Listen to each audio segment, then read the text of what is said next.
Lawrence Hargrave moved to Australia in 1865 at the age of 15, he landed and lived in the Sydney harbourside suburb of Rushcutters Bay.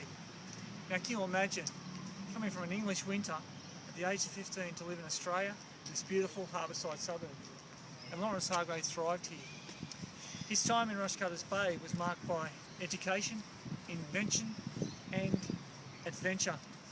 And these were the things that Lawrence Hargrave did while he was here as a young man.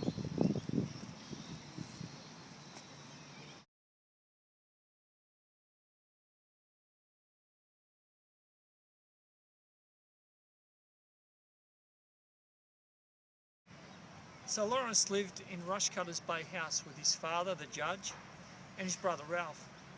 Now somewhere behind on that hill up there was Rushcutters Bay House, and it was one of the few houses in this whole area. In fact, history shows us that places change significantly. In fact, where I'm standing now was once part of Sydney Harbour. When Lawrence Hargrave arrived in Australia in 1865, a decision was made in Sydney to reclaim this land. This was originally mangrove and swamp, and this is reclaimed land.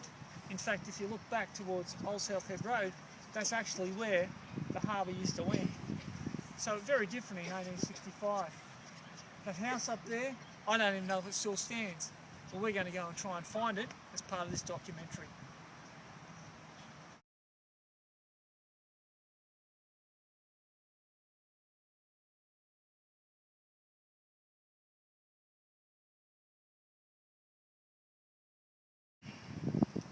Lawrence's time at Rushcutters Bay, I'm going to talk about that a bit more later on, but it was marked by invention.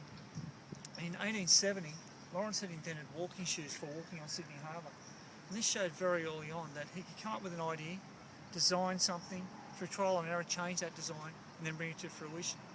In 1870, he was seen walking to and from across Rushcutters Bay. Now at the time, that was pretty controversial. That was probably his first example in his life of experiencing controversy, because it was seen as sacrilegious. There's only one person who walked on the water, and that was Jesus Christ. But there was Lawrence Hargrave out there on Rushcutters Bay, walking backward and forth in 1870.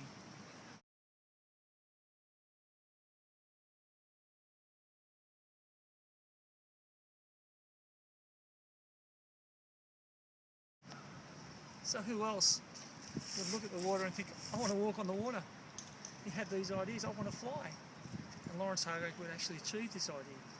That's the mind of the man. He's a genius. He make it come to reality. Something else he did was in 1869, he built a 25-foot outrigger called the Shark, which used to sail on Sydney Harbour. He loved this environment, he loved the ocean, he loved the harbour.